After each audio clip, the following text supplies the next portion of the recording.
ጌታቸውና ጻድቃን ከሞት አመለጡ። ጀነራል ጻድቃን የጀነራል ታደሰ ወረደን ሴራ አጋለጡ። ጊዜው አስተዳዳሪው መወገድ አለባቸው። ጀነራሉ ኢሳያስ ጦርነት የማድረግ አቅም የለውም።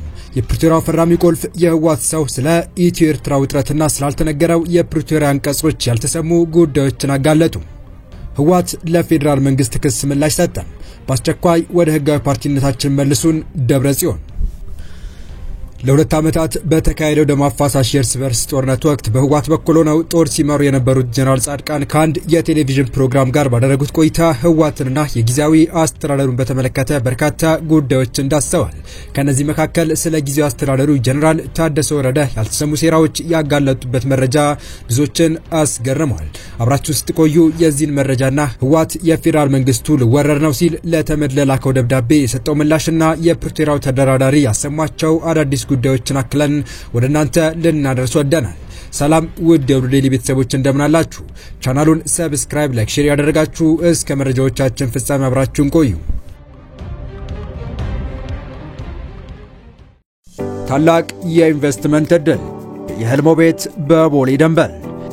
ታዋቂው ቪስኮ ሪል ስቴት ያለቁ ዲፕሎማቲክ አፓርትመንቶችን በሚያስገርም ቅናሽ ይዞ መጥቷል። ሰሚ ፊኒሽድና ሙሉ በሙሉ ያለቁ ፉል ፊኒሽድ አፓርትመንቶችን በአዲስ አበባ መሃል በቦሌ ደንበል የራሱ የሆኑ ዲጂታል ካርታ ያላቸው በጥራት የተሰሩና ሰፊ ክፍሎች ያሏቸው ቤቶች የሆኑ ለውስን ቀናት ብቻ የባል ቅናሽ አዘጋጅተናል። የ153 እና 167 ካሬ ሜትር ቤቶችን በ4.5 ሚሊዮን ብር ቅናሽ 25% ቅድመ ክፍያ በመክፈል የቤት ባለቤት መሆን ይችላሉ።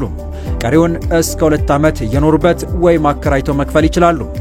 ቢኖሩበት በምቾት ቢያከራዩት ለዲፕሎማቶች በዶላር መልሰው ቢሸጡ ደግሞ ከፍተኛ ትርፍ ያገኛሉ። አፓርትመንታችን ሰፊ ሎቢ፣ የቆሻሻ ማስወገጃ ቦታ፣ የደህንነት ካሜራዎች፣ በቂ የመኪና ማቆሚያ እና የመሰብሰቢያ አዳራሽ ያለው ሰፊ ቴራስ ይዟል። የህልሞ ቤት ዛሬውኑ ይጠብቆታል። ለበለጠ መረጃ በ0985 51 8379 ወይም በ0972 46 9774 ይደውሉ። ቪስኮ ሪል ስቴት። የትግራይ ክልል ጊዜያዊ አስተዳዳሪ ጀነራል ታደሰ ወረደ የማይገባው እድል አግኝቶ ነበር፣ ነገር ግን እሱ መጠቀም አልቻለም ሲሉ ጀነራል ጻድቃን ተናገሩ። በጌታቸው ረዳ ወቅት የነበረውን ጊዜያዊ አስተዳዳሪ ተከታታይነት ያላቸው ተንኮሎች ሸርቦ ሰራዊት አደራጅቶ ጊዜያዊ አስተዳዳሩ ስራውን በአግባቡ እንዳይሰራ ያደረገው ጀነራል ታደሰ ወረደ ነው ሲሉ ጀነራል ጻድቃን ከኤንቢሲ ኢትዮጵያ ጋር በነበራቸው ቆይታ ተናገሩ። ጀነራሉ አክለውም እንኳን ጊዜያዊ አስተዳደሩ የሚሰራቸውን ሌሎች ስራዎች ይቅርና የሰራዊቱን ስትራክቸር አስተካክሎ የሰራዊቱን ህይወት መለወጥ እየቻለ እሱንም ማድረግ ሳይችል የቀረው ብለዋል። ለዚህም የሚሆን በቂ በጀት እንደነበረው ገልጸው እንደማሳያነትም ለትግራይ ከሚመደብ በጀት ላይ ከ60 እስከ 70% ለሰራዊቱ ነበር የሚመደበው ሲሉ ገልጸዋል። ለሰራዊቱ ይህን ያህል ገንዘብ እየተመደበ ሰራዊቱ ልብስ ባለማግኘት፣ ጫማ ባለማግኘት እንዲሁም ሕክምና ባለማግኘትና ኑሮው ባለመስተካከሉ ሲያማርር ነው የነበረው ብለዋል። ጀነራሉ ሲቀጥሉም የዚህ ሁሉ ችግር መነሻና ጠንሳሽ ጀነራል ታደሰ ወረደ ሆኖ ሳለ ይህንን የሰራዊቱ ምሬት ሰበብ አድርጎ ጊዜያዊ አስተዳደሩ ነው አንተ ላይ ችግር የፈጠረው እያለ የጊዜያዊ አስተዳደሩን መምቻ ያደርገው ነበር ሲሉ ገልጸዋል። እንደዚህ እያደናገረ የራሱንም ስራ በደንብ አልሰራም፣ የጊዜያዊ መንግስቱንም ስራ አደናቅፏል፣ በላዩ ላይ ተንኮል ፈጽሟል፣ መፈንቅለ መንግስትም ፈጽሟል ያሉት ጀነራሉ ይህ እየታወቀ ነው የኢትዮጵያ መንግስት ስልጣን የሰጠው ሲሉ ተደምጠዋል። እኔ ስልጣን እንዲሰጠው ከማይፈልጉ ሰዎች ጎራ ነበርኩኝ ያሉት ጀነራሉ ለምን እንደተሰጠው አላቅም፣ መንግስት የራሱ የሆነ እይታ ሊኖረው ይችላል፣ እኔ እሱን ማብራራት አልችልም ሲሉ አክለዋል። ሲቀጥሉም ይህ ሁሉ ሆኖ ስልጣን በተሰጠው ዕለት ባለም አቀፉ ማህበረሰብ ዘንድ ከተሰጡት ስራዎች መካከል አንዱንም አልሰራም፣ ይልቁንም ትግራይ ክልል ያለውን መንግስት ዜሮ አድርጎታል፣ እኔ በትግራይ መንግስት አለ ብዬ አላምንም ሲሉ ጀነራሉን ተችተዋል። ወታደሮችና አንድ አፈንጋጭ ፓርቲ የሚሰጡትን ተልዕኮ ብቻ የሚፈጸም ከሆነ ይሄ የትግራይ ችግር አይፈታም፣ ሊፈታም አይችልም፣ መንግስት የሰጠው አንዱንም ኃላፊነት አልተወጣም፣ ይልቁንም የነሱ ተቃራኒ አድርጓል ያሉ ሲሆን ከፕሪቶሪያው ስምምነቶች መካከል አንዱ ከውጭ ኃይሎች ጋር ግንኙነት አይደረግም ይላል። እሱ ግን ይህንን አድርጓል ሲሉ የገለጹ ሲሆን ማዕከላዊ መንግስቱ ለትግራይ ህዝብ ሲል ታደሰን ማንሳት ነው ያለበት ብለዋል። ጀነራል ጻድቃን አክለውም አዲሱ ፓርቲያቸው ይህንን ነገር ለማስወገድ እንደሚሰራ ገልጸው አሁን ላይ ህወሓት በተወለድንበት አካባቢ እንዳንንቀሳቀስ አድርጎናል፣ በበፊቱ የጊዜያዊ አስተዳደሩ ኃላፊዎች ላይ እኔንም ጨምሮ የግድያ ሙከራም አድርጎብናል ሲሉ ተደምጠዋል። ይህ በእንዲህ እንዳለ የፕሪቶሪያ ስምምነት ተደራዳሪ አቶ አሰፋ አብርሃ ህወሓት በጌታቸው የጊዜያዊ አስተዳደር ዘመን የነበሩትን መሪዎች ለመግደል ሲሰራ እንደነበረ የሚገልጸውን የጀነራል ጻድቃን ሐሳብ የሚደግፍ ጥብቅ መረጃ አጋልጠዋል። አቶ አሰፋ የተፈጠረው ልዩነት ሲገልጹ እኛ ምንም የማንመርጠውን አማራጭ ይዘው መጡ፣ እኛን ለመግደል ዝግጁ ነበሩ፣ ሰው ለመግደል ለማሰር ቆርጠውና ወስነው ቀጠሉ፣ እኛ ለመነጋገርና ለመዋየት እንጂ በጠመንጃ አስገድደን ልንፈጥረው የምንፈልገው ተጽዕኖ አልነበረንም በማለት ነው የህወሓትን የሴራ ተግባር ያጋለጡ። የፕሪቶሪያው የሰላም ስምምነት ተደራዳሪ ከነበሩት መካከል አንድ የሆኑት አቶ አሰፋ አብርሃ በወቅታዊ ጉዳዮች ዙሪያ ከቢቢሲ ትግርኛ ጋር ባደረጉት ቆይታ በኢትዮጵያና ኤርትራ መካከል ውጊያ ሊነሳ የሚችልበት እድል በአመዛኙ ያለ አይመስለኝም ሲሉም ተደምጠዋል። ኢትዮጵያና ኤርትራ በተደጋጋሚ ጠንካራ የቃላት ክሶች ሲለዋወጡ ከመቆይታቸው ጋር በተያያዘ ወደ ጦርነት ሊገቡ ይችላሉ የሚለው ስጋት እንዳንዣበበ ነው።